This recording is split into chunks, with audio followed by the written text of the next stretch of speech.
Hey friends, it's Pastor Brad Reaves, and you are watching the Coming Soon Ministries podcast.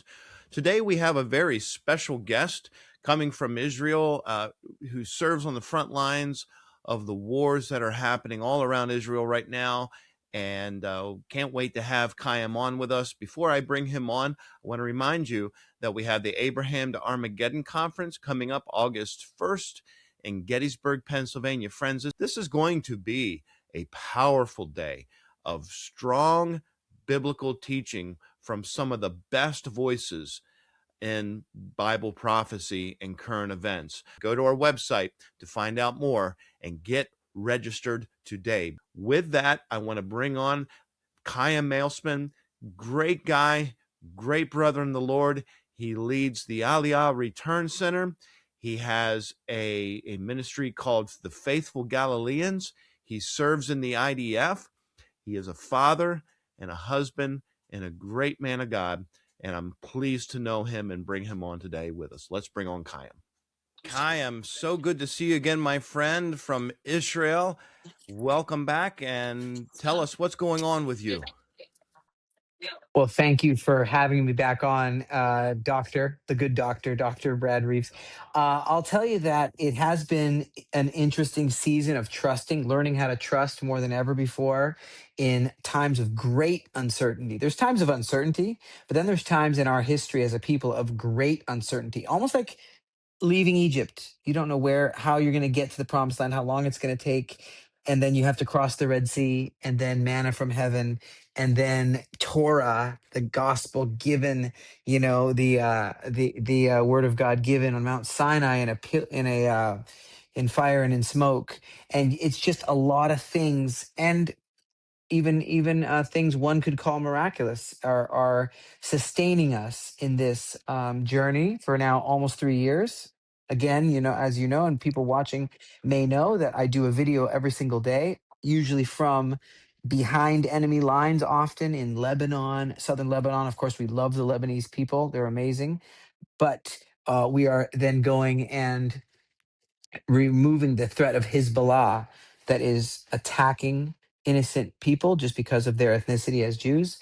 Also, Hamas in Gaza, and we are tasked with removing the threat to our people, to our families in the south and the north. Of course, Iran is yet another, and the Houthis in Yemen is yet another front. There's about 7 fronts if you calculate also the terrorist groups in Iraq. We're surrounded, even those that are in Judea and Samaria, and of course the Syrian regime. That 7 fronts, I often tell people, I say there's an 8th front too. The media. The media is not a small front.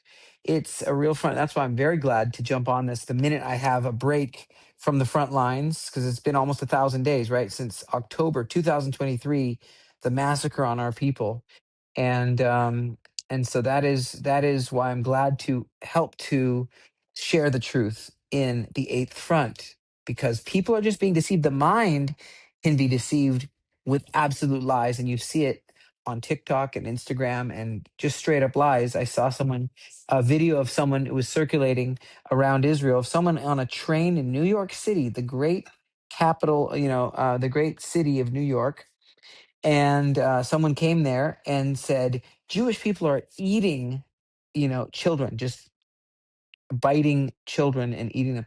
And she said, and I don't have the right to even choke you to a Jewish person.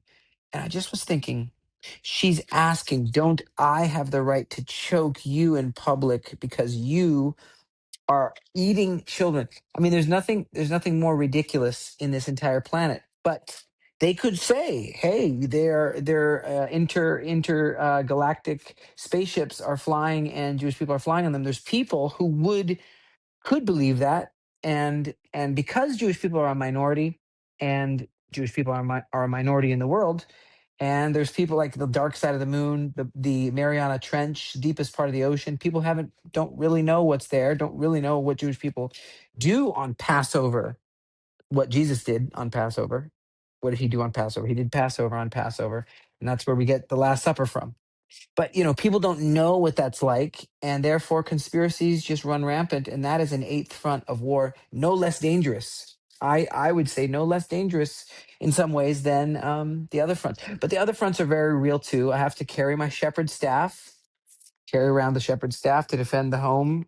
Um, and I'm there when I'm deployed. I'm still deployed even now, and therefore that's what I'm tasked, called upon to be a good shepherd, which is very biblical. To leave the 99 if needs be, go to the lair of the lair of the wolf that snatched the lambs from the sheepfold, and you have to be a good shepherd. You got to go and don't do that, wolf. Bring back the lambs to the fold. And so that is what we did in the Hamas tunnels, and so to remove that threat from happening is why we're active yet today, to remove that threat from our northern and southern borders. So, how are the people in Israel today? Is the resolve still there to see this finished? What's the feeling right now in Israel regarding all this? People here, when we say hello, we don't say hello, we say shalom. What does shalom mean? Peace. It means peace. We dream of security for our people. That's what we want. Nobody here wants to, no one here in any way has any desire to be in the army or carry a shepherd's staff. No one wants to do that. We just want to celebrate Shabbat with our family and relax, like the way Charlie Kirk wrote that book about Shabbat, the seventh day, and relaxing, and that's what the fourth commandment, and or the fourth or fifth commandment.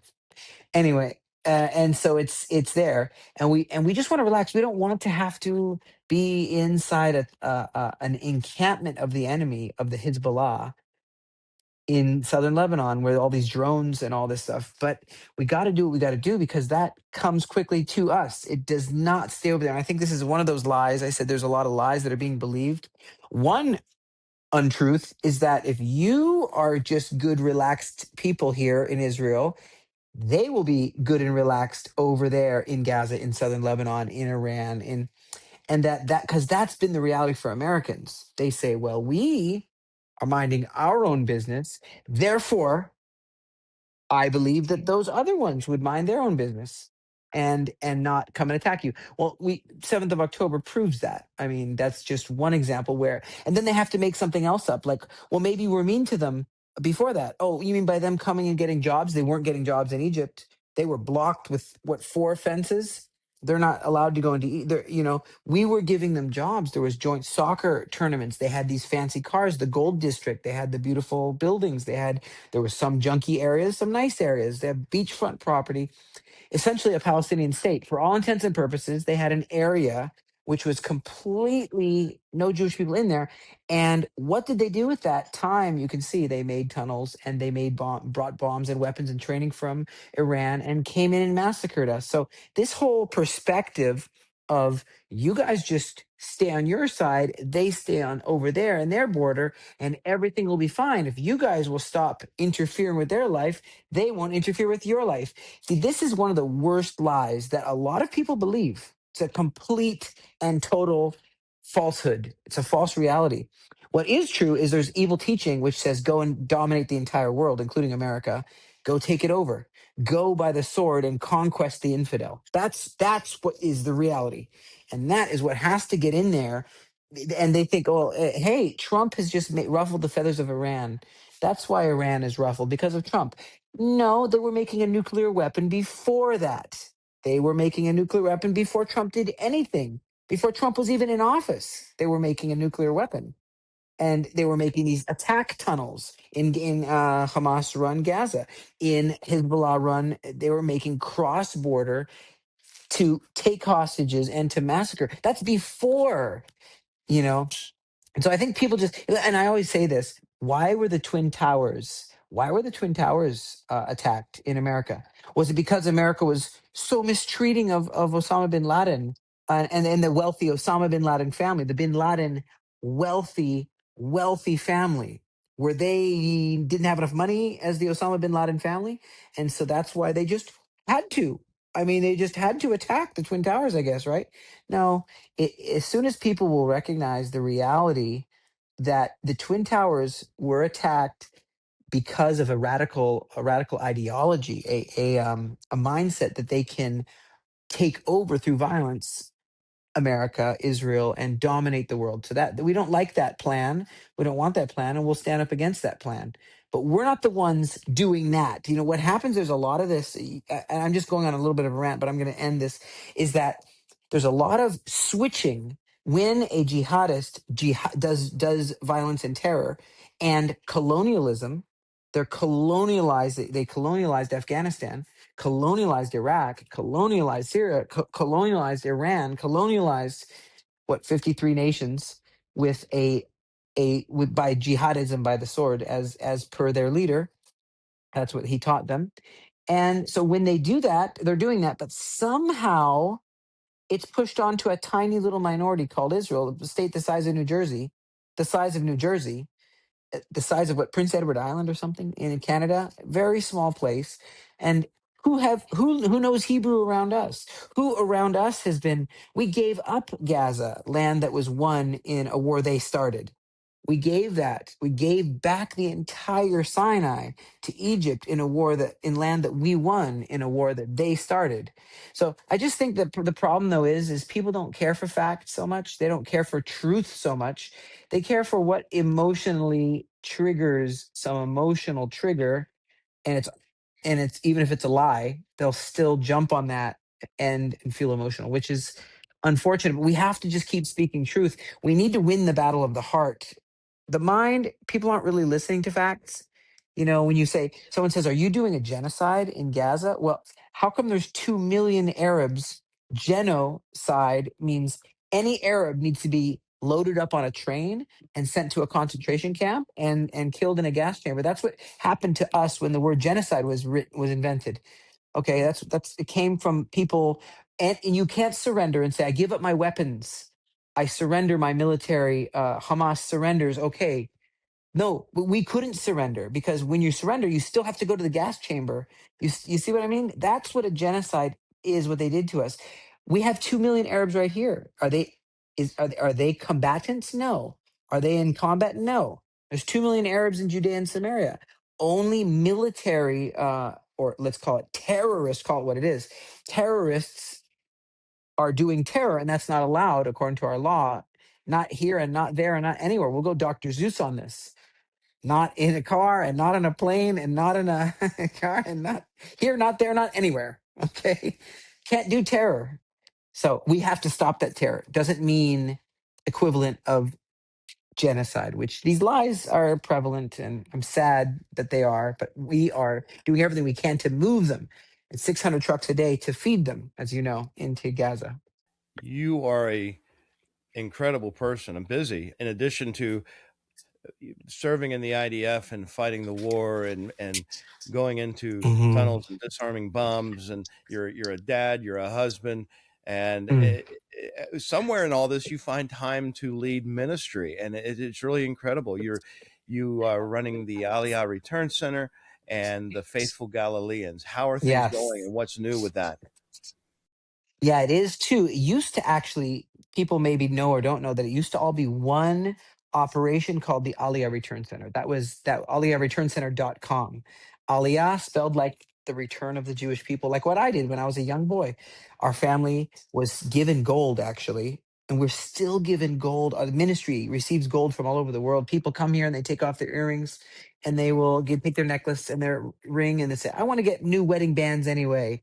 Boom. It happens a lot, and you'd be surprised. I mean, like at the beginning came out 2 point something million dollars if we were to retail value, like open a jewelry store and start selling it.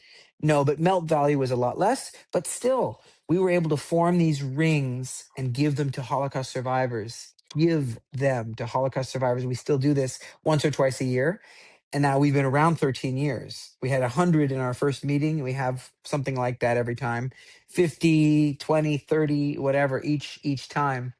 And so we make these rings. We have a guy who makes these rings for us. But the important thing is, throughout this war, we didn't, when the going gets tough, the tough get going. And so we realized God is asking us to be tough in this time and to minister to those who have no job, no money. They're essentially so new here. They ran from a war in Ukraine. They came from a mud hut in Ethiopia. They came from anti-Semitism on the streets of France.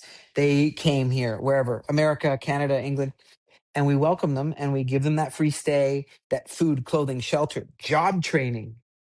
They need to learn Hebrew. They need a lot when they come to Zion, the dream of God. Zion is the dream of God. Never mind the politics, and people get confused with what is the political reality, but that's just an extension of God's dream for Abraham. He said, Abraham, I want you to go to Zion, the land I will show you. It's called, that's the name, Mount Zion, the land of Zion. It's the understanding. Abraham, I want you to go to Zion. They called that city in the Matrix after such a place that that is going to be sustained. It's the name, it's the thing, it's the only Jerusalem's the only name that outlasts time and space. Did you ever think about that? Even even the name Yeshua, Jesus. Jerusalem continues on even when he says, my new name is this. I'm going way deep on that. This is my new name that will be, we even older than, it'll be continue longer than the name Brad Reaves, because you get a new name on a white stone. I know this is so deep, so fast. I know, sorry, in a short time, but Jerusalem remains past time, past the farthest galaxy the Hubble telescope could see.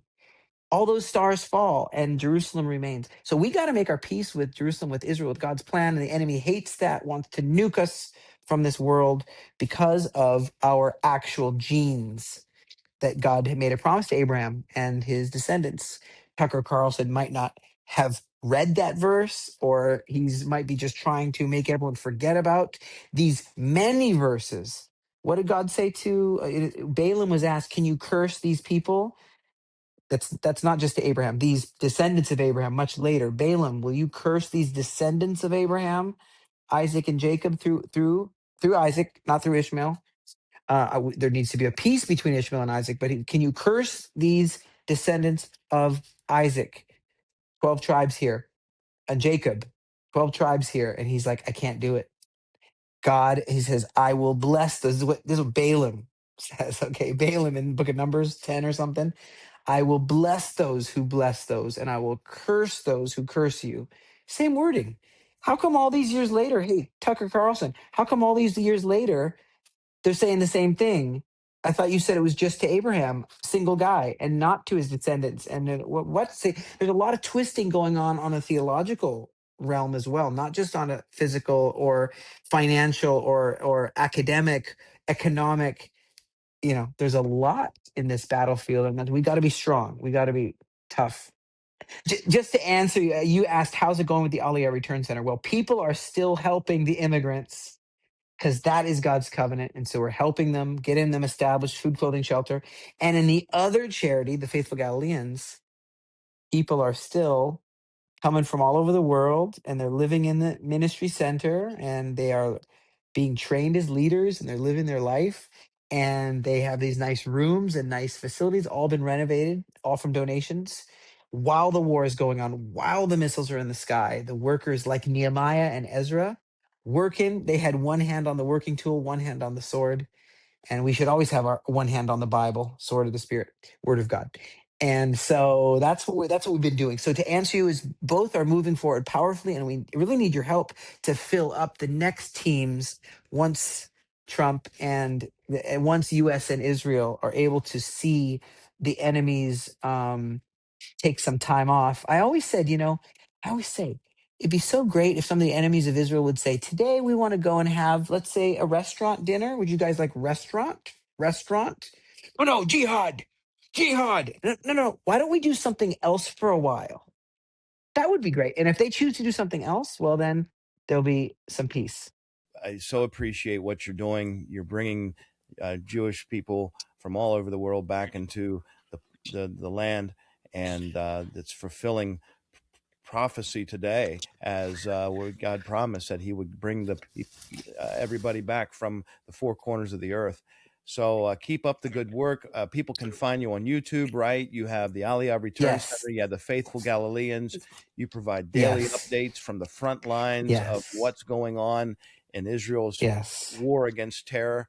And I encourage people. We'll put the links in the YouTube we'll put the links in our video here. And thank you.